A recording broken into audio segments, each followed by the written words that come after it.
of the comments I prepared. Number one, I understand, probably not even in full, how much time each of you puts into this position as a board member. I watched and attended every regular board meeting for an entire year. Also listened to a number of committee meetings. And I was in trouble at my house for the amount of time that I put into that. And I know that the time that each of you put in is even more than what I put in over that period of time. So I don't want to take away from that. I recognize, maybe not even fully, how much of a time commitment it is to be a board member, and then of course not even to be in a paid position. Again, I give you credit for that. My comments are referring specifically to the decisions that you've made as a board, and that's what I want to direct this to. When I last made comments to the board, I tried to emphasize two things. Your decision to require that students and adults wear masks would have no impact on the case trends, the hospitalizations, or the deaths. And number two, that you fundamentally did not understand that your decisions were not what the majority of the voters in this district wanted. Neither of these predictions were very difficult to make for anyone who was paying attention, listening to a broad cross-section of parents and voters. Toward the end of 2020 and beginning of 2021, you closed down the schools at a time when case trends and hospitalizations were already declining. Then you announced the reopening of schools, then you changed your mind, then you delayed the reopening when the downward trends were only continuing at that point. Instead of focusing on the primary responsibility of properly educating our children, you were worried about whether people might visit a family over the holidays or vacation in another state. Frankly, those decisions, are none of your business.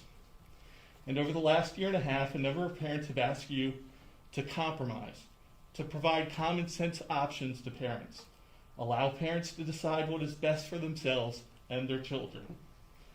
Instead, time after time, meeting after meeting, you forged ahead or announced the loosening of restrictions only to then pull the rug out and postpone, or just do half measures. Open the elementary schools for full-time, 5 days a week learning, but not the middle and high schools.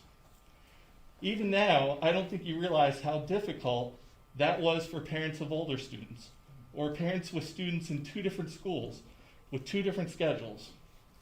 Single parents, working parents, grandparents that help get kids to and from school cannot plan when your decisions change with the direction of the wind.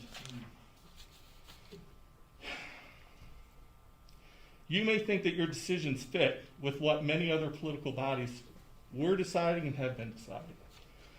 But this is a time when politics, as usual, have especially just been pissing people off. Your decision on masks was more restrictive than what our Democrat governors, executive personnel decided in a community that is 60% Republican. It makes no sense to me.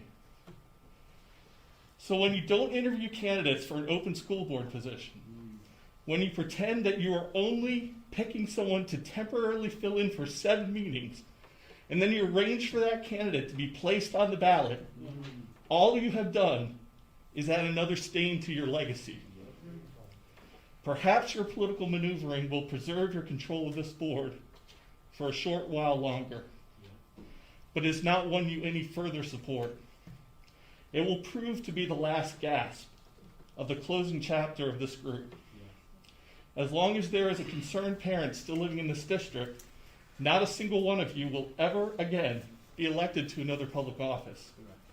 Your legacy will forever be remembered as closed schools, lost education, lost children, canceled sports, missed playoff games, reduced graduation ceremonies, and yes, masked children. This recent election has proved you have been living in an echo chamber of your own creation. And denial is a force so strong that I doubt even now you realize your true situation, even in the face of such clear evidence. You should immediately move to change your past votes, to reverse the course that you have charted. Or better yet, maybe more of you should simply resign. But I'm sure that you will do neither.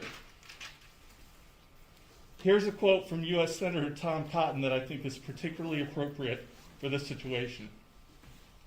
If you shut down schools, force kids to wear masks, indoctrinate them to hate America, call their parents domestic terrorists, or perhaps wackos, and lecture them about pronouns, don't be surprised when the voters reject your party. That is exactly what happened in this last election. Whether you fully realize it yet, the majority of the voters have rejected your decisions and are no longer going to look away and allow you to continue down the paths that you have chosen for this district.